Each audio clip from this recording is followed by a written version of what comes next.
गान में विवर्धमान महान जिन विचरे हमारे 99वीं गाथा का टीका हो गई थी अमृतचंद्र की। अब उसे आगे का विषय पढ़ते हैं। Page number 208। यहाँ यह कहा गया है कि जिस प्रकार द्रव्य के विस्तार का छोटे से छोटा अंश प्रदेश है, उसी प्रकार द्रव्य के प्रवाह का छोटे सा छोटे अंश परिणाम है। प्रत्येक परिणाम स्वकाल में अपने रूप से उत्पन्न होता है और पूर्व रूप से नष्ट होता है, और सर्व परिणामों में एक प्रवाहपना होने से प्रत्येक परिणाम उत्पाद विनाश से रहित एक रूप ध्रुव रहता है। उत्पाद व ध्रुव में समय भेद नहीं है, तीनों ही एक ही समय में हैं। ऐसे उत्पाद व ध्रुव्यात्मक परिणामों की परंपरा में द्रव्य स्वभाव से ही सदा रहता है, इसलिए द्रव्य स्वयं भी उत्पाद व ध्रुव्यात्मक है। देखो, यद्यपि गाथा में टीका में प्रदेश और पर्याय माने विस्तार क्रम और प्रवाह क्रम दोनों को ही बहुत गहराई से समझाया है, लेकिन अब इसमें सिर्फ परिणाम की बात कर रहे हैं, क्योंकि प्रदेश की बात तो उदाहरण के लिए थी, उसमें कोई किसी को शंका भी नहीं है, क्योंकि उसमें हमारा कोई स्वार्थ कभी टकराता नहीं है। हम नहीं चाहते हैं कि हम प्रदेश को यहाँ से बदल के यहाँ ले आएं, ऐसा हमारा कोई विकल्प नहीं है, इसलिए अब उसमें और ज्यादा माथा मारने की जरूरत नहीं है। लेकिन पर्यायों में तो हम बदलने की भावना रखते हैं ना। एक वो हमने संचेती जी का उदाहरण देकर के आपको ये बताया था कि जहां हमें बदलने की गुंजाइश दिखती है वहां हम उसमें प्रयत्नशील हो जाते हैं, और जहां हमको ये पक्का पता लगता है कि हम ये बदलने की कोई गुंजाइश नहीं है तो हम वहां प्रयत्नशील नहीं होते हैं।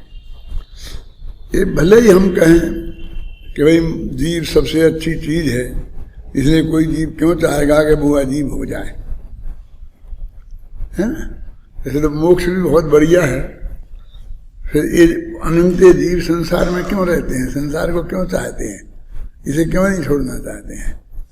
मेरे कहने का मतलब कोई पुद्गल चाहे कि मैं जीव हो जाऊं तो पुद्गल चाहेगा नहीं, और जीव चूंकि सबसे बढ़िया पर्याय है, अच्छी स्थिति है द्रव्य में भी, इसलिए जीव द्रव्य बदलना नहीं चाहेगा।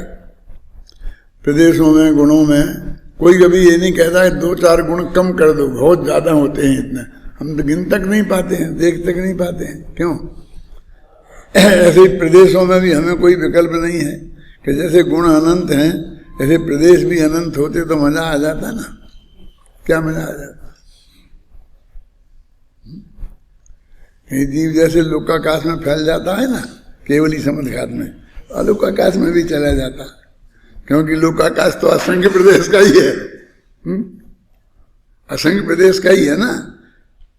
पूरा फैलने का साइंस तो उसे तभी मिलता ना जब वो अलोकाकाश में जा पाता।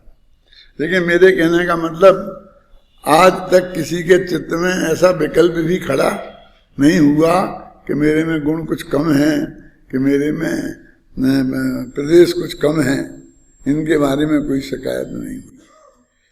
जब जब ऐसी शिकायत होती है कि वो बहुत गुणवान है और मैं नहीं हूं, तो वास्तव में गुण के बारे में नहीं है, वो तो पर्यायों को ही गुण कहते हैं। जब पर्यायों को गुण कहते हैं ना, सहभावी पर्याय, तो उनको फिर वो ऐसा जो जब कहते हैं अच्छे बुरे की बात करते हैं तो पर्यायों के संदर्भ में है।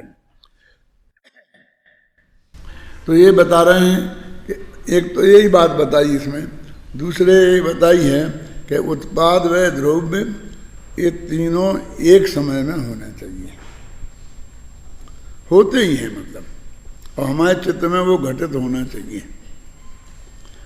हम वो एक समय की कोई भी पर्याय है उसको हम पकड़ें तो वो जो विनाश है ना, व्यय है, वो उसका व्यय नहीं है, उसमें व्यय है, लेकिन व्यय तो पूर्व पर्याय का है। ऐसा नहीं कि दो पर्यायों में घटित हुआ वो, लेकिन उस पूर्व पर्याय का व्यय वर्तमान पर्याय में अभी है। क्या है? व्यय है। और उत्पाद उस पर्याय का उत्पाद है ही, क्योंकि एक समय में उत्पाद होता है और एक ही समय की उसकी स्थिति है, तो वो उत्पाद ही की तो है ना। अभी ध्रुव कि एक समय में ध्रुव कैसे रह जाएगा? ध्रुव को तो अनंत काल चाहिए है? तो जो अनादि से लेके अनंत काल तक इसका ध्रुव स्वभाव है ना, जैसे अपन त्रिकाली कहते हैं, ध्रुव कहते हैं, तो वो उसका एक वर्तमान अंश भी है ना, उसमें कोई तोड़ने की हमारे पास गुंजाइश नहीं है, ना उसका स्वभाव है, और वो जुड़ा हुआ है, अनुश्रुति से रचित प्रवाह है, वो डोरे से जुड़ा हुआ है। लेकिन वो अलग अलग भी हैं, एक एक समय की पर्यायें एक दूसरे से भिन्न भी हैं, क्योंकि पहले की पर्याय में सुख था, दूसरी पर्याय में सुख नहीं है, पहले की पर्याय में दुख था, दूसरी पर्याय में, अगली पर्याय में सुख आ जाएगा, है ना। हमको बहुत अटपटा लगता है ना कोई चीज़, तो जिसकी हम संभावना मान लेते हैं, अथवा मैं ये कहता हूँ कि पर्यायों का क्या अनंतर पूर्व क्षणवर्ती पर्यायों का एक लंबा सिलसिला होता है, वो वैसे ही कुछ नहीं हो जाता है, मेरे कहने का मतलब। लेकिन कभी कभी कोई चीज पर्यायें उस सिलसिले को भंग नहीं करते हुए भी इस जगत की दृष्टि में ऐसे लगते हैं कि बहुत अटपटा हो गया।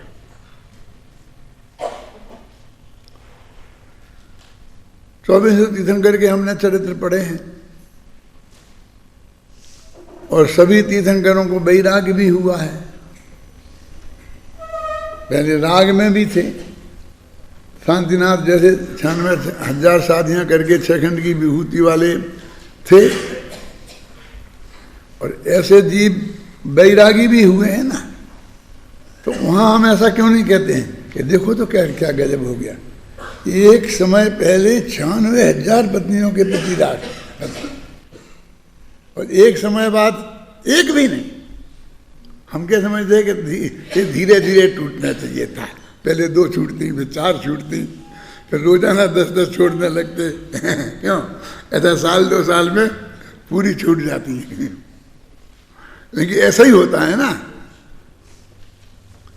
जितने भी चक्रवर्ती हैं, चाहे भरत हों, चाहे शांतिनाथ हों, चाहे कुंदनाथ हों, यानी एक समय पहले वे चक्रवर्ती थे ना, और एक समय बाद वो नैनो दिगंबर मुनिराज हो गए। अब उसकी बात आप छोड़ो, बाहर के परिग्रह की बात। अब उनका 7वां गुण स्थान हो गया, चौथे से सीधा 7वां हो जाता है ना, चले जाते हैं, फिर 6वें में आ गए, फिर 7वें 7वें में झूलने लग गए। तो आप ऐसा क्यों नहीं कहते कि एक समय पहले इतना राग था, वही राग एकदम ये टूट गया? क्यों टूट सकता है ना, लेकिन फिर भी हमने कुछ ऐसी बात मान रखी है कि हम चक्रवर्तियों के लिए कोई आश्चर्य नहीं करते हैं, उन तीर्थंकरों के लिए कोई आश्चर्य नहीं करते हैं। सहज भाव से हम दीक्षा कल्याणक भी वैसे ही मनाते चले जाते हैं, जन्म कल्याणक, दीक्षा कल्याणक हैं। अब नेमिनाथ का ऐसा हो गया क्या कि वो बारात लेके गए थे, तो वो जरा बहुत सेंसिटिव बात हो गई क्या?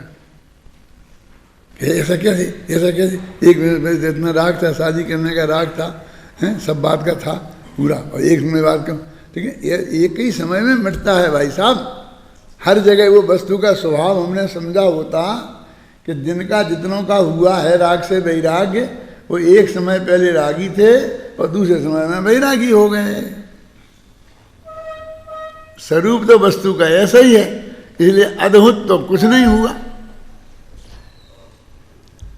ख्याल में है ना। अब घर पे ही बैठे होते और कुछ नहीं होता, सगाई मंगाई हुई नहीं होती और उन्हें वैराग हो जाता। वे पशुओं को तो तब भी देख सकते थे, उनका क्रंदन तो तब भी सुन सकते थे। शादी की बात के लिए क्या जरूरत थी? श्री कृष्ण की ये समझ में नहीं आया कि इस शादी से इसे जोड़ने की क्या जरूरत है? पहले तीव्र राग का निमित्त जुड़ाया और बाद में तीव्र वैराग का निमित्त जुड़ाने की कोशिश करने लग गए। क्या मतलब हुआ इसका? इसका मतलब ये हुआ, पहले ये समझ में आ रहा था कि राग में फंस जाएगा तो उलझ जाएगा तो मेरा झंझट संकट खत्म हो जाएगा।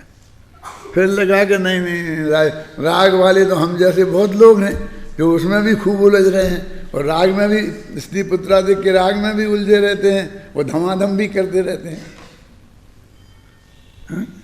है ना।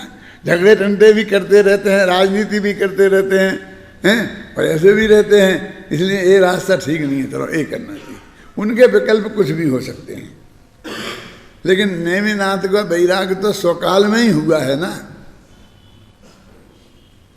तो मैं तो यहाँ तो सिर्फ इसलिए बता रहा हूँ कि एक समय पहले की पर्याय चौथे गुणस्थान की हो सकती है, एक समय बाद की पर्याय सातवें गुणस्थान की हो सकती है। हम गोमर सार में पढ़ी है आवक जावक कि कौन से गुणस्थान में किस गुणस्थान में जा सकता है और किस गुणस्थान से कौन से में आ सकता है, तो उसमें बताया है ना। तो ऐसा एक हो गया तो क्या हो गया?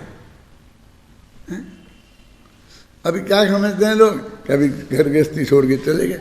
मैंने बहुत किताबें पढ़ी तो ऐसे पागलों जैसी बातें, मतलब पागल जैसे लगते हैं लोग। कैसे? वो नेमिनाथ को समझाने पहुंच गए, वो नेमिनाथ को समझा रहे। ये अपने तीर्थंकर बोलते नहीं हैं, ये बातें सब बातें पक्की हैं ना, लेकिन वे तो पहुंच गए और उस नेमिनाथ जवाब दे रहे नहीं, और ऐसे ऐसे उन्होंने बहुत समझाया, फिर उन्होंने मानी नहीं। वे कहें आराम से रहना, घर में रहना, पत्नी के साथ रहना, राज्य करना, लेकिन उनको राज और पत्नी ही दिखती है। ये नहीं दिखती है कि वो तीन कसाई के अभाव हो गया जो राग का, वो कहाँ से आएगा? समझे क्या कहा मैंने? समझ में आया ना। वो जो एकदम छठवें सातवें गुणस्थान में चले गए ना, अभी एक ही कसाय का अभाव था अनंतानुबंधी का, अब प्रत्याखाना वर्ण और अप्रत्याखाना वर्ण का अभाव और हो गया। वो एकदम कैसे आ जाएगा? तेरे समझाने से आ जाएगा?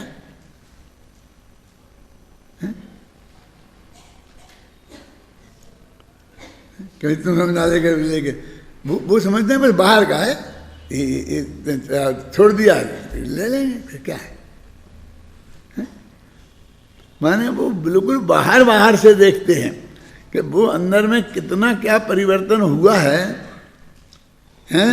और वो परिवर्तन उनके अनंतर पूर्ववर्ती पर्यायों के क्रमबद्ध ऐसा जो जितना उसको वो जरूरी है ना, उतना उनको पर्यायों का ऐसा हुआ भी होगा।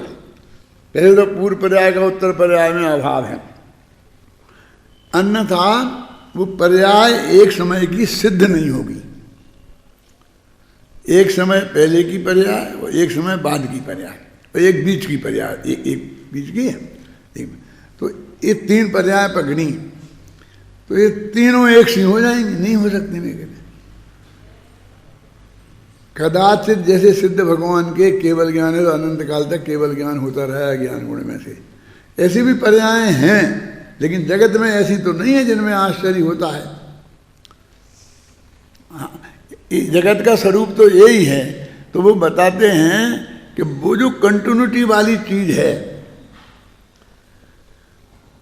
वो जिस समय उत्पाद और व्यय हुए हैं, उत्पाद वैसी बोलते भाषा ऐसी हैं कि पूर्व पर्याय का व्यय, उत्तर पर्याय का उत्पाद है, लेकिन दो पर्याय नहीं है। वो तो पूर्व पर्याय की अपेक्षा व्यय नाम का धर्म इसमें है, ऐसा है। और वर्तमान पर्याय की अपेक्षा उत्पाद नाम का धर्म इसमें है। ख्याल में आ रही बात में है? क्यों पॉइंट ख्याल में आ रहा है? एक आदमी की भी पकड़ में आ जाए ना तो बस मेरे को संतोष है कि फिर कहना बेकार नहीं गया। बाकी तो अपने अपने भाग्य की बात है? जितना वो उपयोग लगाएगा उतनी समझ में आएगी। देखो तो वो तीनों का एक समय है। अब वो जो द्रव्य एक समय का पकड़ा अपन ने, तीनों में एक समय का है, लेकिन वो द्रव्य पूर्व पर्याय उत्तर पर्याय से अखंड रूप से जुड़ा है। और वो उत्पाद व्यय में एक दूसरे से जुड़े नहीं हैं। वो जो जुड़ान है उसमें, उसको द्रव्य कहते हैं, और जो पृथकता है उसको उत्पाद व्यय कहते हैं।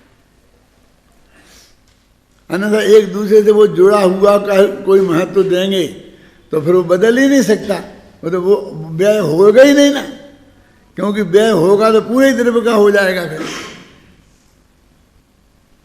आपने ऐसी भी भाषा सुनी होगी, इसमें भी आती है और जगह भी आती है कि कुछ लोग ऐसा कहते हैं कि द्रव्य तो ध्रुव है, उसमें उत्पाद व्यय होता ही नहीं है, पर उत्पाद व्यय तो पर्याय का होता है। ये सुना होगा आपने कहीं, ये बात पर्याय पलटती है, उसमें द्रव्य तो बिल्कुल वैसे ही पड़ा रहता है, ये कोने में लेटा रहता होगा। अब मैं आपसे दूसरे पक्ष बताना चाहता हूं कि पर्याय पर्याय नहीं पलटती है, वो द्रव्य ही पलटता है। सुनना, द्रव्य पलटना माने क्या? देखो ये प्रवचनसार है, अब जो ऐसा हो गया तो पलट गया कि नहीं पलट गया? तो प्रवचनसार से समयसार हो गया तो नहीं पलटा ना। प्रवचनसार था ना इसका नाम, तो वो नहीं पलटा, वो ये पलट गया। तो वो द्रव्य में ऐसा पलटना होता है, उस पलटने का नाम पर्याय है। आप कहते पर्याय पलटती है, पर्याय पलटती है, रोटी रोटी खाती है। क्यों पर्याय पलटती है? शब्द ही भाषा ही गलत है। अब समझ में आया तुम्हारे में? क्योंकि उस पलटने का नाम पर्याय है।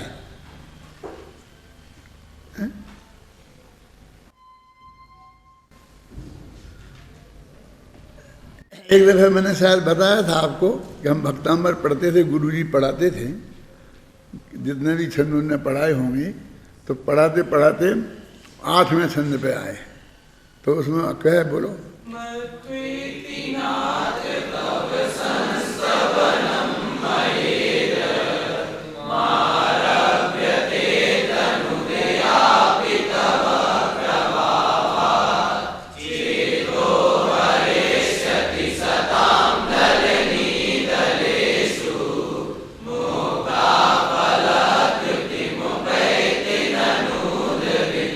अब इसमें लगा मारभ्यते, मैं हे भगवान आपकी स्तुति आरंभ करता हूँ। ये कोई महाकाव्य तो है नहीं, 2000 पेज की किताब तो है नहीं, 48 तो काव्य हैं, 8 तो इनने इसमें ही निकाल दिए, पर अब तो ये शुरू कर रहे हैं। क्यों स्तुति अब तो शुरू कर रहे हैं? क्यों? हमने ऐसा पूछा गुरुजी को, अब शुरू कर रहे हैं ये, तो अभी तक क्या कर रहे थे? तो उन्होंने कहा अभी तक भी स्तुति ही कर रहे थे। ऐसे ही होती है स्तुति। हे भगवान, हम आपकी स्तुति नहीं कर सकते हैं, हमें इतनी बुद्धि नहीं है, फिर भी हम बहुत कम बुद्धि वाले हैं, फिर भी हम कोशिश करके देखते हैं। तो कब करोगे? जरा करके बताओ ना, हम उसे देख लेंगे तुमने ठीक करी कि नहीं करी। एक कर ही तो रहे, हम आपकी स्तुति नहीं कर सकते हैं, हम में भाषा में हमारी ताकत नहीं है, हम बहुत अल्प बुद्धि वाले हैं, इसी का नाम भगवान की स्तुति है। और क्या करने वाले हैं? पूरा भक्तामृत पढ़ लो। बस ऐसी बातें हैं। बहुत लोग नाराज हो सकते हैं, जो मेरे मेरे भक्तामर के बारे में जो विचार है ना, उन्हें सुने तो नाराज हो सकते हैं, इसलिए मैं कहता नहीं हूँ। मुझे सुमंत भद्र के स्तोत्र बहुत बढ़िया लगते हैं। कि है क्या इसमें, उसे उसका डर नहीं लगता, शेर का डर नहीं लगता, हाथी का डर नहीं लगता, फलाने का डर नहीं लगता, युद्ध का डर नहीं लगता, पर सात भय से रहित हो जाता है, सबका डर नहीं लगता, झगड़ा खत्म। फिर हम लोगों ने उसे बना दी कि ये बीमारी दूर करने का छंद है। कौन सा? 45वां बोलो। उद्भूत भीषण जलोदर भार भुगना सोचाम दशाम मुपे गता च्युत जीवेतासा। बस क्या कहते हैं? उद्भीत भीषण, ऐसा भयंकर रोग हुआ। भीषण माने भयंकर। कौन कौन? जलोदर, वो पेट में पानी भर जाता है, निकालते हैं वे डॉक्टर लोग। उद्भीत भीषण जलोदर भार भोगना। भार भोगना माने बहुत जोर की भूख लगना, जो समुद्र भद्र को हो गया था। कितना ही खाओ और पच जाता है फटाफट। हमारी तो समस्या है कि खाना पचता नहीं है। एक दिन शादी विवाह में गरस खा के आ जाएं तो फिर 3 दिन तक रेचक दवाइयाँ लेनी पड़ती हैं। क्यों? उनको ऐसी बीमारी, भार भोगना, समझ गए ना? भार भोगना माने जैसे भाड़ में, भाड़ समझते हो, वो चने वने सकते हैं, वो गरम गरम लगाते हैं, उसमें कितना ही ईंधन डालो वो जल जाता है ना। कितना ही ईंधन इस पेट में डालो और भस्म हो जाए, भस्मक व्याधि जिसे आप बोलते हो, उसे बोलते भार भोगना, रोग का नाम। उद्भीत भीषण जलोदर भागे रोना सोचाम दशाम मुपे गता च्युत जीवेतासा।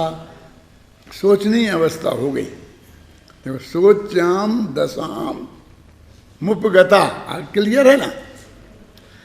अब क्या करें, अब क्या करें? ऐसी सोचनीय दशा हो गई। और च्युत जीवित आशा, अब जीवन की आशा नहीं रही। क्यों? बस इन्हें बताया है। फिर क्या होता है? तो पाद पंकज जिन्हों मृत दिग्ध देहा मृता भवंती मकर ध्वज रूप हुआ। मृत मनुष्य लोग मकर ध्वज जैसे रूप वाले हो जाते हैं। मकर ध्वज कौन होता है? वो कामदेव, समझे ना? कामदेव जैसे सुंदर हो जाते हैं, बढ़िया एकदम तक हो जाते हैं। अब उन्होंने देखा क्या तो अब बोल गया, लगाओ, बोले जाओ, बोले जाओ। हमने तो बहुत बोला, लेकिन हमारा तो जुकाम भी ठीक नहीं हुआ। कि नहीं साहब, वो हर रोग की अलग बीमारी है भाई। यदि वो कुष्ठ रोग दूर करना हो तो भक्तामर पड़ा, सिद्धचक विधान कराया जाता है। तो इसमें तो क्लियर लिखा था ना, सभी बीमारियां लिखा ना, कौन कौन से। ये भार भुगना, ऐसी ऐसी ऐसी ऐसी, सब नाम, इसमें कोई एक का दो का नाम नहीं दिया है। ये सभी ठीक हो जाएंगी, लेकिन कुछ नहीं होती हैं। तो ऐसी ऐसी सब बातें लिखी हैं।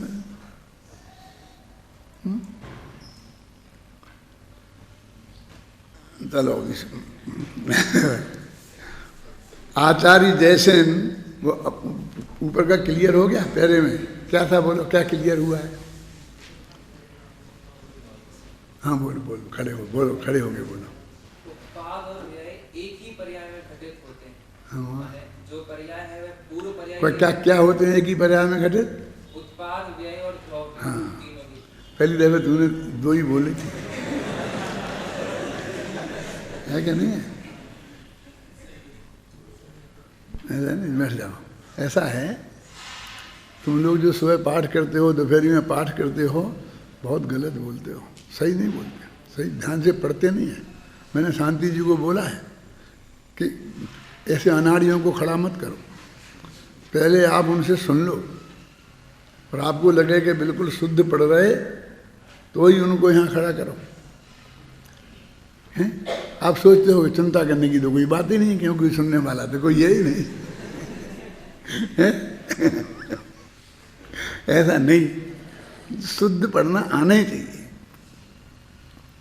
वो ऐसे जैसे जबान में कुछ आ जाता है दांत में खाते वक्त तो अटक जाता है ना, वो अटक, ऐसे बीच में यदि वो अशुद्ध बोलता है तो वो मतलब फ्लो भंग हो जाता है। पहले भी मैं कई दफे कह चुका हूँ, हैं?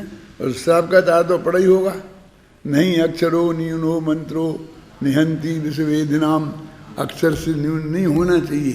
ये सब मंत्र हैं जो आप पढ़ते हो, बहुत अद्भुत चीजें हैं ये, क्योंकि बहुत गहरा तत्व ज्ञान हर एक एक गाथा में, वो आचार्य देव की गाथाएं हैं ना, पूरा पूरा तत्व ज्ञान बहुत गहराई से भरा हुआ है। आज की गलतियां बताऊं कि कहां कहां गड़बड़ हुई थी, हैं? अब मुझे याद नहीं है, छोड़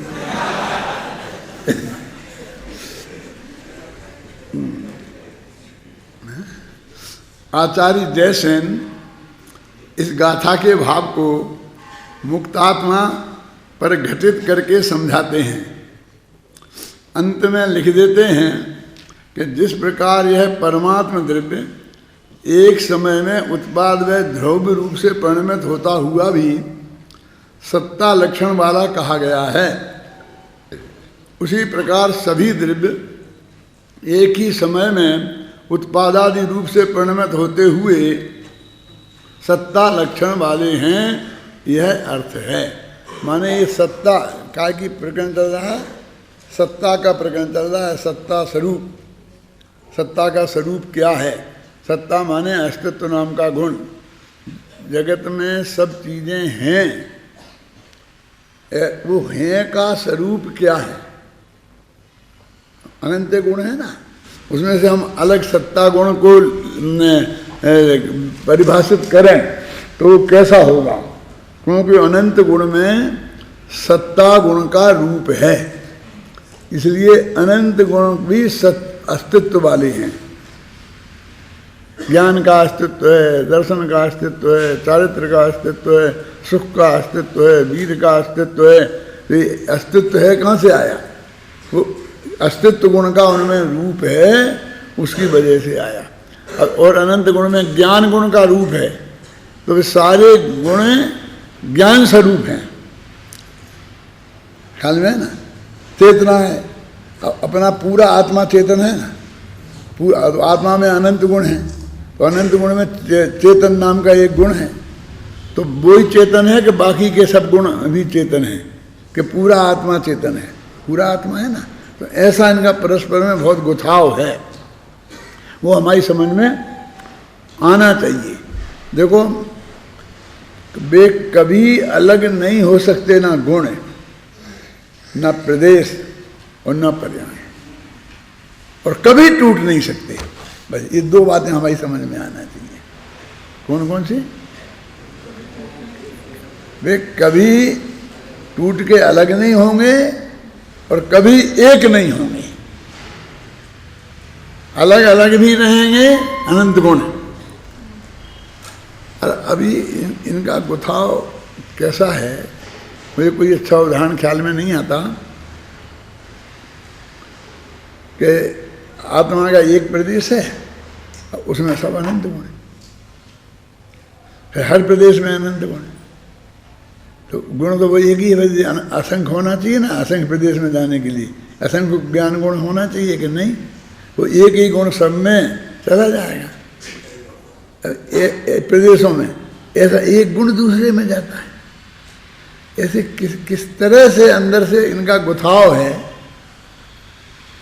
और किस तरह इनका अलगाव है। अपन कहते हैं ना, वो परिवार तो भाई साहब 50 आदमी का परिवार है, एक चौका चलता है। क्या समझ नहीं ना? कभी बेन्यारे उनका लोग अलग हैं कि आपको दिखते ही नहीं कि अलग हैं। मैंने अच्छा, तो आप राम स्वरूप को श्याम स्वरूप बोल देते होंगे, आपको राम स्वरूप और श्याम स्वरूप में अंतर नहीं दिखाई देता? देखो, अंतर भी दिखाई देता है और अंतर नहीं है वो भी दिखाई देता है, और वो दोनों हैं। और दोनों में परस्पर विरुद्ध नहीं है कि अंतर होगा तो वो अंतर नहीं होने का विरोधी हो और अंतर नहीं होने का विरोधी हो, ऐसा नहीं है। तो जैसे निपट गए ना, उक्त कथन से क्रमबद्ध पर्याय की सिद्धि होती है। अब ये बात आई है दूसरी, है ना, कौन से कथन से? हाँ, उत्पादवय ध्रुव के ये स्वरूप जो बताया है उससे क्रमबद्ध पर्याय की सिद्धि होती है। यह सुनिश्चित होता है कि जिस द्रव्य की जो पर्याय जिस विधि से जिस समय होनी है उस द्रव्य की वह पर्याय उसी विधि से उसी समय उत्पन्न होगी, आगे पीछे नहीं। ये बात सिद्ध होती है। अब जो लोग कहते हैं ना कि क्या लिखा है, क्रमबद्ध कहाँ है, कौन से शास्त्र में है, हैं? आप शास्त्र का नाम बताओ, सब ऐसे ही चलता रहता है। क्रमबद्ध कौन से शास्त्र में है, वो कहते फलाने गुणस्थान में फलाना होता है, वो कौन से शास्त्र में है, हमें निकाल के बताओ और निकाल के ले जाओ, तो बस कुछ ना कुछ ऐब निकाल के रिजेक्ट कर देते हैं। क्या ये तो पंडित का है, ये तो हिंदी भाषा का है, तो संस्कृत भाषा प्रमाण है, वो हिंदी भाषा प्रमाण नहीं है। संस्कृत भाषा के हम ऐसे ऐसी किताबें ला के आपको बता दें कि हमें झूठों की श्रद्धा आता है। वो कहते ही हैं कि हम ये कथा जो लिख रहे हैं हम, वो झूठ की कथा लिखते हैं, उसके नाम ही ऐसे हैं उनके। ये क्या ये काल्पनिक कथाएँ हैं, ये सब नहीं है। तो संस्कृत भाषा सब प्रमाण होता है। हम लोग कैसे दिमाग में क्या घुस गया है, और हिंदी भाषा सब गलत होता है। मैंने भाषा से कोई आदमी करता है, कोई प्रांत से करता है, कोई किसी के करता है, कोई आचार्य की बात कहता है। इसी राजस्थान में एक बहुत बड़ा पंडित हो गया है, टोडरमल जी की बात नहीं कह रहा हूँ, उनसे भी बड़ा, जिसका नाम है पंडित आसाधन। नाम सुना ना? 1000 वर्ष पहले इधर मांडलगढ़ है ना, इधर कहाँ, इधर राजस्थान के इसी कॉर्नर में है। हाँ, तो मांडलगढ़ में जो ऊपर किला है, उस किले के अंदर जो मंदिर है, उस मंदिर में वो बैठ के रहते थे, लिख करके साहित्य लिखते थे। उन्होंने मुनियों का आचरण कैसा होता है इस पे शास्त्र लिखा है, और सबसे बड़ा शास्त्र है वो अनंगार धर्मामृत। और उसमें नयों का वर्णन ऐसा है, पानी जैसा एकदम बहता है। ये जो नए चक्र पढ़ते हो तुम लोग, आसाधर जी ने लिखा है उसमें। कितने बड़े विद्वान थे, आप उसकी कल्पना नहीं कर सकते। और संस्कृत भाषा पर कितना गहरा अधिकार था।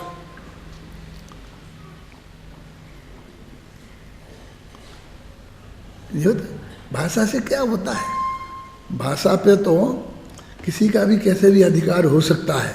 मैं ये कहता हूँ कि वो कोई अभिनंदनीय नहीं है, ऐसा मैं नहीं कह रहा हूँ। अभी एक बात मेरे दिमाग में आ रही है तो मैं कह देता हूँ। एक महावीर जी में एक पंडित मूलचंद जी रहते थे, आप जानते हो, ऐसे टोटे हाथ के थे, आप लोग जानते होंगे। संस्कृत भाषा के बहुत बड़े विद्वान, कालिदास जैसे काव्य लिखें। एक विद्यासागर जी के गुरु ज्ञान सागर जी, उनका नाम पंडित भूरामल जी था, वे भी ऐसे ही विद्वान थे। कालिदास जैसे संस्कृत में आप काव्य लिखें, और लिखे हैं उनने दादा, ऐसे विद्वान संस्कृत के। उनकी एक किताब मुझे मिली कि संस्कृत भाषा में लिखी। क्या था संस्कृत भाषा में, कैसे लिखी मालूम? राजुल और नेमी के काव्य पे है ना, उसमें लिखी, और उसका नाम रखा उन्होंने कोई दूत, वचन दूत। तो कालिदास की एक पंक्ति, वो 3 पंक्ति अपनी, तो पूरा मेघदूत उसमें गर्भित कर दिया।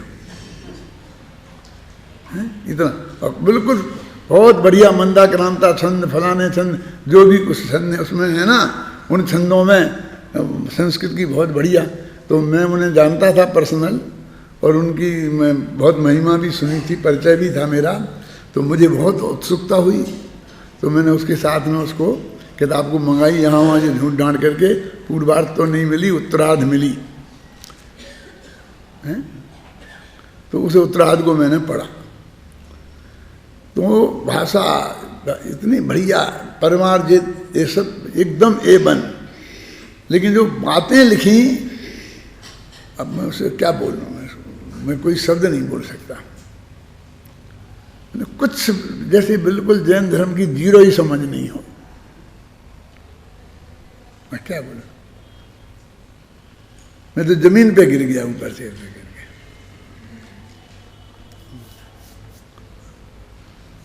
जब हम सबसे पहले पढ़ने गए थे पाठशालाओं में ना, तो जिस विद्यालय में भर्ती हुए थे उसके वो हेडमास्टर थे उस वक्त। तो यद्यपि उनने हमें पढ़ाया नहीं, क्योंकि उनके असिस्टेंट लोग उनके पास ही पहली क्लास में आएगा तो कोई पढ़ेगा ना, लेकिन हम 6 महीना रहे उसमें, जब जो वो रहते हैं, फिर वो महावीर जी आ गए। लेकिन ये सब कुछ तत्व कुछ है ही नहीं, क्या बोल रहे हैं, कैसे बोल रहे हैं, ये समझा रहे हैं, नेमिनाथ को समझा रहे हैं, वो कोई भी नागरिक समझा रहे हैं। पहली राजुल पहुंच गई तो राजुल समझा रही है, फिर राजुल आई तो राजुल का बाप पहुंच गया हैं, वे समझा रहे हैं, छोड़ो छोड़ के, ये तकलीफ पाओगे, ये तकलीफ पाओगे, ये तकलीफ पाओगे। 12 मासा लिखा तो उसमें ये लिखा, यहाँ इतनी तकलीफें हैं तो हमारे साथ चलो, वहाँ हम सब आराम से रखेंगे हैं। लेकिन इन्हीं संयोगों के नाम है। तो मुझे उस वक्त विचार आया, वो मैं कह रहा था कि वो 6वें 7वें गुणस्थान में पहुँच गए, 3 कसाय का अभाव हो गया। अब तुम्हारी ये बेवकूफ़ी की बातें वे समझना तो क्या सुनेंगे, और अपने तीर्थंकर बोलते ही नहीं हैं, किसी की सुनते ही नहीं हैं। क्यों? दीक्षा लेने के बाद केवल ज्ञान हो जाए तक वे बोलते ही नहीं हैं। तो वहाँ बोलो नेमिनाथ ने ऐसा, श्वेतांबरों में तो है ही बहुत बहुत ज़्यादा, श्वेतांबरों के तो बहुत हैं, दिगंबरों में भी ऐसा है। क्या करें बोलो। मैं सिर्फ इस बात के लिए सुनाई ये कहानी आपको, किस बात के लिए, कि भाषा के पीछे तुम मर रहे हो, भाषा के इतने बड़े विद्वान हो, भाव बिल्कुल जीरो है। अब भाषा का ज़्यादा महत्व है कि भाव का। तुम्हारी समझ में ये तत्व ज्ञान आ जाए, क्या क्या जाने, ये 3 लेने पड़ी है, पर मैं उसकी बात कर रहा हूँ कि सब कुछ नक्की है, जिस द्रव्य का, जिस क्षेत्र में, जिस काल में, जिस भाव में, जब जो जैसा होना है, जिस निमित्त से उस द्रव्य का, उसी क्षेत्र में, उसी काल में, उसी निमित्त से वैसा ही नियम से होगा। क्या ख्याल में है ना आपकी माँ? ये भाव समझ में आ जाए, काम हो गया, समाधान हो जाएगा। हाँ हो जाएगा, मोक्ष के हाँ मोक्ष भी हो जाएगा, क्या रह गया बाकी। यदि उसको असली समझ में आ गई तो उसके माथे से कर्तृत्व का भार उतरे बिना रहेगा नहीं। यदि विकल्पात्मक ज्ञान में भी आए तो भी अनंत शांति हो जाती है। यदि असली श्रद्धा में आ जाए तो उसका कहना ही क्या है?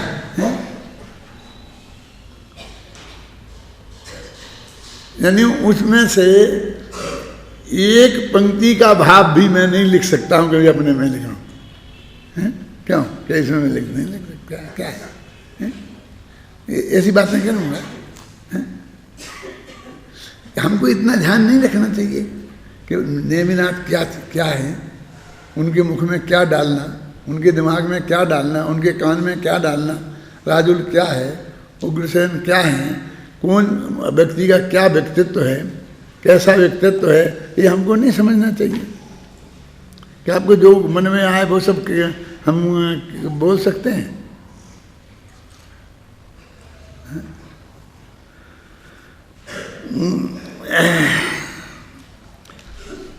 यहाँ देखो, यहाँ पढ़ रहा ना, ठीक है, मैं सही जगह हूँ। यहाँ क्षेत्र के नियमित क्रम के एक पैरा छूटेगा। उक्त प्रकरण में सर्वत्र अनुस्यूति से रचित एक प्रवाह वाक्य जो कि अनेक बार आया है, ध्यान देने योग्य है। इसका अर्थ तो आपको बताया है ना, अनुश्रुति से रचित एक प्रवाह है। प्रवाह माने पर्यायों का होता है प्रवाह, परिणामों का, और उसका प्रदेशों का विस्तार। तो अब ये प्रवाह की बात है कि सर्वत्र परस्पर अनुश्रुति से रचित, परस्पर कौन, एक पर्याय और दूसरी पर्याय में, अनुश्रुति से रचित एक प्रवाह है वाक्य जो कि अनेक बार आया है, ध्यान देने योग्य है। और मोतियों के हार के उदाहरण से स्पष्ट है कि जिस प्रकार हार में मोतियों का क्षेत्र अपने क्रम में नियमित है, उसी प्रकार झूलते हुए हार में उनके प्रगटने का काल भी नियमित है। जो मोतियों का डोरे में पड़ा हुआ हार है, कि जब उदाहरण शांति जी आया तो मेरे दिमाग में एक विकल्प बहुत चलता रहा कि ये डोरा ये कभी भी तोड़ के निकाला जा सकता है। इसका उदाहरण दिया जो कभी नहीं टूटे उसके लिए क्या। तो जब वो इसलिए मुझे सिंह मरम्बर की माला और वो जो मैंने झूठा किया ना कि नहीं, क्योंकि हम लोगों को देखते हैं फटाफट निकाल लेंगे, ये माता बनेगी, कैसे पागल हैं, मोतियों का हार हम तो रोज ही ना बदल लेते हैं, उनके स्थान बदल लेते हैं, सब जगह कर देते हैं, ऐसे गूंथ देते हैं, कौन सी बड़ी बात है। क्योंकि इतना विवेक, इतना अकल नहीं है कि यहाँ पर सिर्फ हम उस डोरे को नहीं तोड़ें तो उनका क्रम नहीं बदल सकते, ऐसा है। इसका उदाहरण इसका है, क्योंकि वस्तु में तो तोड़ा ही नहीं जा सकता, तो यहाँ डोरा भी अटूट होना चाहिए ना। लेकिन कहाँ से लाया आचार्य ने वो अटूट दोहा उन्होंने तो यही माला देखी होगी, कौन सी, लोग मंदिर में बैठे बैठे जपते रहते हैं ना जो कल तुम लोगों ने यहाँ रख दी थी। इसलिए मैं क्या कहना चाहता हूँ कि तुम ये डोरे और माला के मोतियों में वो जो टूटने वाले स्वभाव को दिमाग में से निकाल देना, समझ लो वज्र का डोरा है। मैंने सीधी सच्ची बात है, ऐसा कोई जादू मंत्र करो कि वो डोरा टूटे नहीं और मोतियों का स्थान बदल जाए। क्यों कि ऐसा नहीं हो सकता है। बस यही बात हमें समझानी है कि वो ऐसा अटूट दोहे में जुड़ी हुई है। पर्याय देखो, मोतियों के क्षेत्र क्रम से नियमित हैं, उसी प्रकार झूलते हुए हार में उनके प्रगटने का काल भी नियमित है। अब ये झूलते हुए क्यों कह रहे हैं, माने हार माला कहीं उसको ऐसी रख लो, बस ऐसी माता, ये उदाहरण ऐसा। अब झूलते हुए ऐसा दिखता है, ऐसी झूल रही होगी, मैंने कहा ऐसा नहीं है। तो फिर वो झूलते हुए का क्या अर्थ शांति जी यहाँ, फिर बहुत माथा मारा मैंने तभी जब किरमत पर्याय लिखी थी, तब जो इसमें लिखा है सब, वो झूलते माने एक मोती पे से हमारी उंगली हटा के हम दूसरे मोती पे गए, तो उससे से हटा के तीसरे पे गए, तो वो ऐसी ऐसी जो घूम रही ना, उसको वो झूलते हुए कह रहे। मुझे घूमते हुए कहना चाहिए, वो झूलना तो अपन ऐसा ऐसा समझते हैं। तो दादा ख्याल में नहीं बात क्या कह रहा हूं मैं, वो घूमते हुए हैं, झूलते हुए नहीं।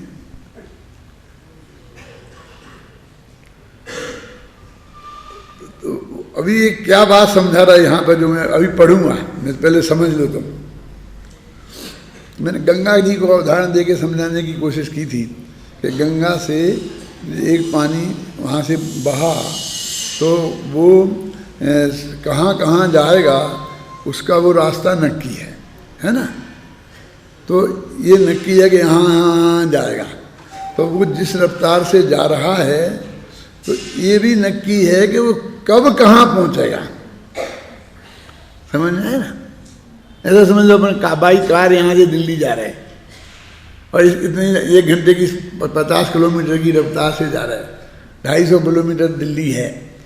तो और अब हम जानते हैं कौन से गांव कितनी किलोमीटर दूर है, तो हम बता देंगे ना, अच्छा निकले उन्हें 1.5 घंटा हो गया, तो वो कहाँ पहुँच गए होंगे, मिडवे पे पहुँच गए, जो भी समझ लोगे, हमें तो नाम ही भूल गया, कोटपुतली पहुँच गए होंगे, समझ गए क्या मिलता है रास्ते में, समझ गए ना। तो अपने से अंदाज लगा लेते हैं ना कि इस रफ्तार से गए हैं और इस दिशा में इस रोड से गए हैं, तो अभी इतने यहाँ पहुँचे होंगे। तो ऐसे ही एक एक क्षेत्र से एक एक काल बना है, एक है, समझ में है ना, ये इसमें लिखा है। एक एक क्षेत्र से एक एक काल बना है, मतलब क्या कि जब वो चल रहा है, वो माला चल रही है अपने हाथ में, तो अब माला अपन पूरी करेंगे जितने में, समझे ना, 108 गुड़िया हैं, और मान लो कि हमने 108 सेकंड में पूरी की, तो एक एक सेकंड में एक एक माला की ये बात है क्या नहीं, जान सकते ना अपन, बता देते ये भाई तुम्हारे प्रतिष्ठाचारी सब जने शांति से बैठ जाओ, अभी मैं मंत्र बोलूँगा, माला जाप करूँगा, अब आप तो सुहा सुहा बोलते जाना, 10 मिनट लगेंगे। तुम्हें कैसे पता 10 मिनट लगेंगे, हम रोज ही ना बोलते हैं ना, इतने गुड़िया हैं, इतने माला हैं, समझे ना। तो वो नक्की है ना, एक एक समय ऐसे ही बता रहे, देखो पढ़ता हूँ मैं आप ध्यान से, उसे झूलते हुए हार में उनके प्रगटने का काल भी नियमित है।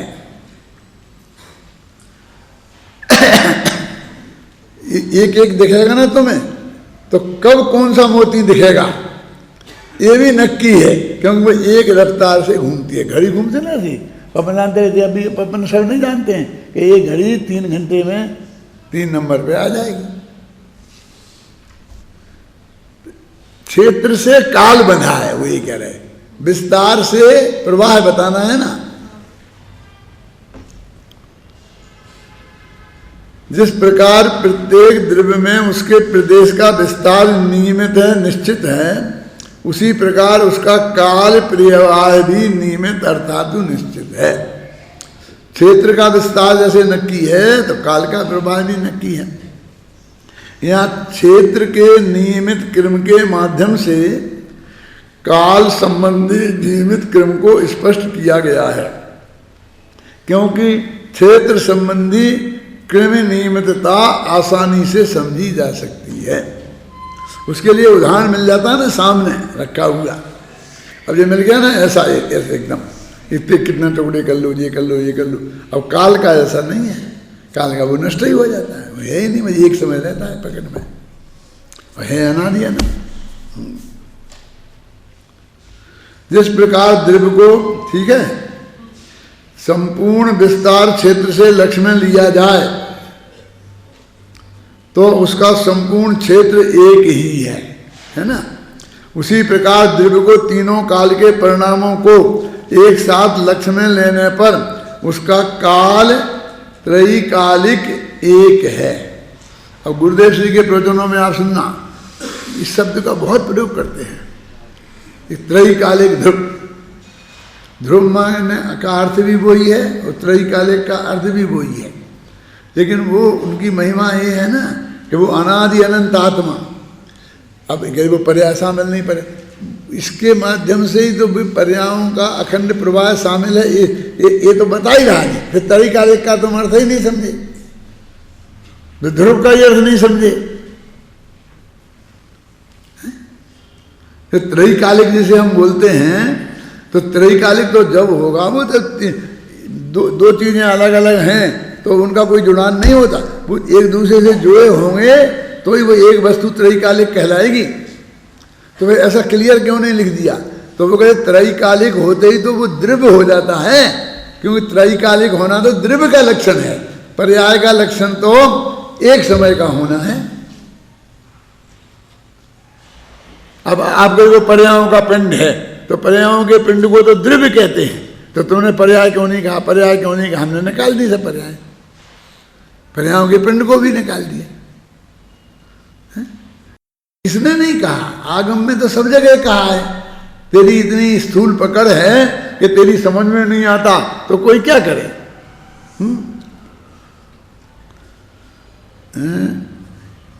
कहाँ पढ़ रहे हैं?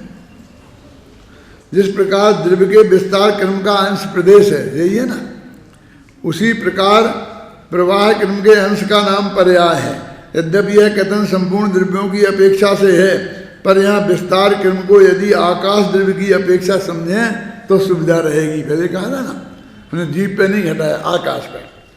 जिस प्रकार अनंत प्रदेशी आकाश का जो प्रदेश जहाँ स्थित है वह वहीं रहता है, उसका स्थान परिवर्तन संभव नहीं है,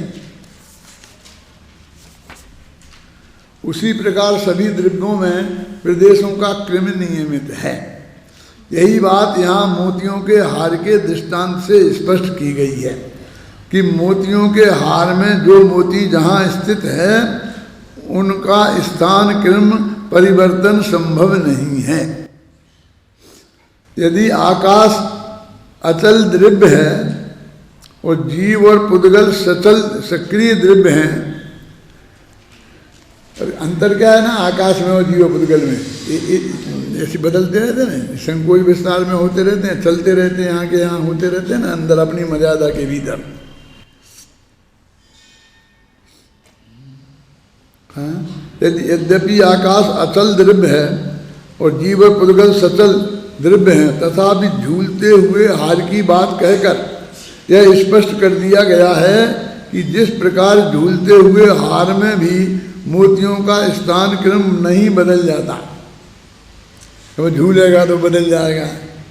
जैसे मैंने कहा था ना कि यदि हम एक किताब को लपेट लपाट के रूमाल को ऐसा कर दिया तो क्रम बदल गया, ऐसा नहीं बदलेगा, ये कहने का मतलब है।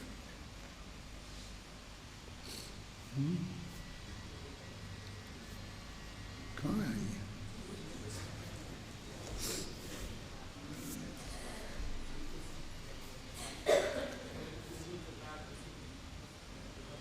उसी प्रकार जिस प्रकार आकाश आदि द्रव्यों का विस्तार क्रम नियमित है, उसी प्रकार उनका प्रवाह क्रम भी नियमित है। जिस प्रकार नियमित विस्तार क्रम में फेरफार संभव नहीं है, उसी प्रकार नियमित प्रवाह क्रम में भी फेरफार संभव नहीं है। जिस प्रकार प्रत्येक प्रदेश का स्वस्थान निश्चित है, उसी प्रकार प्रत्येक परिणाम का स्वकाल भी निश्चित है।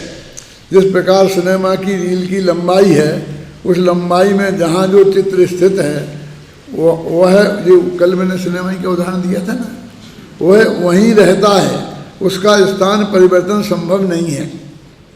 उसी प्रकार चलती हुई रील में कौन सा चित्र किस क्रम से आएगा यह भी निश्चित है, उसमें भी फेरफार संभव नहीं है। आगे कौन सा चित्र आएगा भले ही इसका ज्ञान हमें ना हो, पर इससे कोई अंतर नहीं पड़ता, आएगा तो वह अपने क्रम में ही। हमें इतना ज्ञान हो तो हमारा कभी जो आना है वो ही आएगा, इतना ही पर्याप्त है। किस समय कौन सी पर्याय आएगी ये तो जब हमें केवल ज्ञान होगा तब हम जानेंगे, और उतने जानने की जरूरत भी नहीं है सम्मा दर्शन होने के लिए। इतना ही जानने की जरूरत है कि जिस पर्याय का जो समय नक्की है वो उसी समय आएगी, और समय नक्की है और किसी ने किया नहीं है, वो अनादि से और अनंत काल तक का है, कोई काम बाकी नहीं है, सब बिल्कुल अप टू डेट तैयार है। फिर हम क्या करें कि तुम्हारा काम सिर्फ जानना है, जानना तुम्हारा स्वभाव है, तो जानो बस, खत्म। कैसे में करें नहीं कर तो सकते, यही तो जानना है। जैसे सोपान, अब जो सीढ़ियों की उदाहरण दे रहे हैं, सीढ़ियों का क्षेत्र अपेक्षा से अपरिवर्तनीय निश्चित क्रम होता है। देखो वो माला से सीढ़ी पे इसलिए आए कि वो कोई अभी सीढ़ी ये पहली दूसरी तीसरी चौथी तो ऐसी आसानी से बदल जाए, ऐसा नहीं है। पूरी बिल्डिंग तोड़ ताड़ के बदलो तो वो अलग बात है, ये माला को तो जरा झटके में तोड़ सकते हैं, है ना। उसी प्रकार उस पर चढ़ने का भी अपरिवर्तनीय कालक्रम भी होता है। अपरिवर्तनीय कालक्रम मतलब अब 100-200 सीढ़ी ले लो, 10-5 सीढ़ी से काम नहीं चलाओ, तो आप इस 100 सीढ़ी का वाला एरिया इतने समय में यहाँ से चल के वहाँ पहुँच जाएंगे। तो किस समय आपका पैर किस सीढ़ी पर पड़ेगा ये नक्की है कि नहीं, वैसे जाना जा सकता है। जाना जा सकता है तो नक्की है। आध घंटे बाद जो बिल्कुल बीच की सीढ़ी होगी उस पर हम पहुंच जाएंगे। अब क्या कह रहे हैं, उस क्षेत्र से, उस क्षेत्र पर हम चलेंगे तो जैसे उस क्षेत्र का क्रम नक्की है और वो क्रम अपरिवर्तनीय है, उसका परिवर्तन संभव नहीं है उसमें, ऐसे ही वो काल का भी क्रम है और वो भी ऐसा ही अपरिवर्तनीय है। नहीं तो तेज चल जाऊंगा जल्दी पहुंच जाऊंगा, ऐसा नहीं। ऐसे द्रव्यों में नहीं होता है कि तेज चल जाऊंगा तो ऐसा हो जाएगा, फलाना जगह हो जाएगा, ऐसा हो जाएगा, ऐसा नहीं। मुझे बताया था नहीं, रील भी है ना, तो कहते हैं ये लेट होती है ना, लेट होती है तो कवर कर लेती है। क्या बोलते हैं कवर कैसे कर लेती है, कि वो जो इंजन वाला है ना थोड़ा तेज चला देता होगा इंजन, कुछ नहीं तेज मेज नहीं चलाता, वो तो वैसा ही चलाता है, वो तो बना हुआ है, वो तो उस ट्रेन में इंजन में बंधा रहता है, उससे ज़्यादा चाहे इतना दबाए वो तेज होती ही नहीं है। जैसे गाड़ी में से अनाड़ी लड़कों को देते हैं ना तो 60 पे बांध देते हैं, वो चाहे जितना वो क्लच दबाए वो 60 से ज़्यादा रफ्तार पर जाएगी ही नहीं। तो फिर ये कवर कैसे हो जाती है? ये क्या करते हैं, जब टाइम टेबल बनाते हैं ना तो उस टाइम टेबल में एक जंक्शन से दूसरे जंक्शन के बीच में घंटा आध घंटा का गैप रख लेते हैं कि कभी लेट होगी तो उसके लिए समझे ना। मतलब वो जैसे यहाँ से लगना है 1 घंटा तो उसे 70 मिनट गिनेंगे, तो ऐसे वो 70 में कवर, वो 1 घंटा पीछे हो गई तो 2-3 जंक्शन पास होंगे, तब तक वो सही उसी रफ्तार से चलती हुई और उससे सही ट्रेन पे आ जाएगी।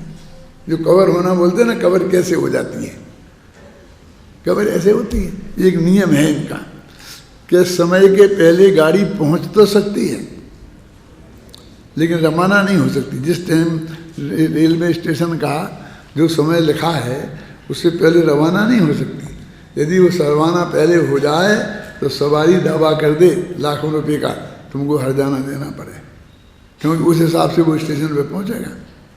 पहले पहुंच गई तो खड़ी रहेगी, लेकिन जो रवाना होने का टाइम है उसके पहले वो रवाना नहीं कर सकते कवर करने के लिए कैसा करे, ऐसा नहीं जाए, ऐसा नहीं होगा। तो ऐसा ही वस्तु का स्वरूप में सब व्यवस्था है, तुम्हें कुछ नहीं करना है। और यहाँ तो कहते गाड़ी लेट होती ही नहीं है, यहाँ तो एक एक समय नक्की है। अनादिकाल से क्षेत्र के प्रवाह के साथ काल के प्रवाह को समझाया है, और वो जैन दर्शन की सबसे बड़ी उपलब्धि है। हो गया ना पूरा? कल पढ़ने को बचा कुछ गए? बस हो गया तो चलो।